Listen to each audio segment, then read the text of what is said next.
Governor Ron DeSantis says Jacksonville is on the decline when it comes to COVID cases. He's citing numbers that he received from health officials this week.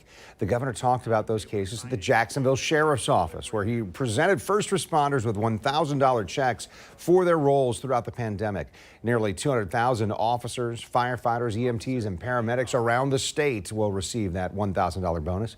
Reporter Jim Pickett begins our coverage on the pandemic tonight, and he talked with the governor about COVID. Jim, what did the governor say about the case numbers?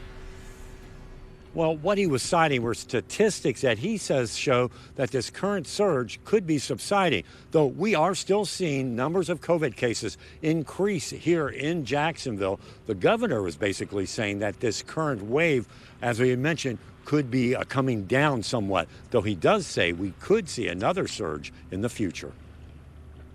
While we were at the health department's testing site this morning in Springfield, Johnny Williams, who had just had a friend die of COVID, told me he has a message for Governor DeSantis. Hey, Governor, this stuff is killing us down here in Florida. Come down here and take the test. Stand in line. Help us. And today, I tried asking the governor about Williams and the concerns of doctors and others in Jacksonville who have been watching as hospitals continue to fill with COVID patients. For example, at Baptist Health, 582 people now with COVID. At Ascension St. Vincent's, 432 COVID patients. And at UF Health, 269 people with COVID. We also learned 5 people died at UF Health yesterday, bringing their total to 24 deaths in August alone. Today, Governor DeSantis, speaking at the sheriff's office, said that his statistics show things are actually starting to get better in Jacksonville, with a decline in cases. We're happy with seeing those trends, and we think that they'll likely to continue doing that. Jim? A lot of people disagree with that. I just left the hospitals. I left the testing sites. We had 24 people die at one hospital since the first of the month.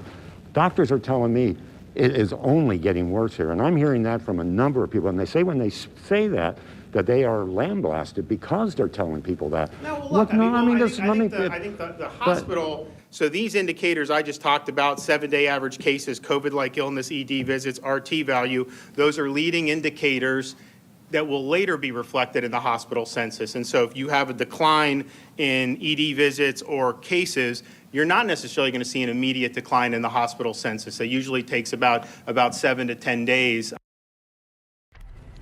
So we're going to continue to watch to see if the governor's predictions come true. Of course, we watch these numbers every day, at least at the hospital supply us.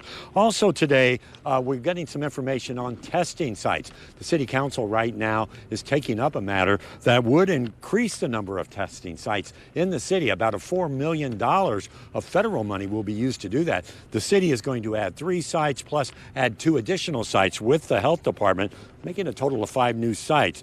And those sites are going to be at various locations.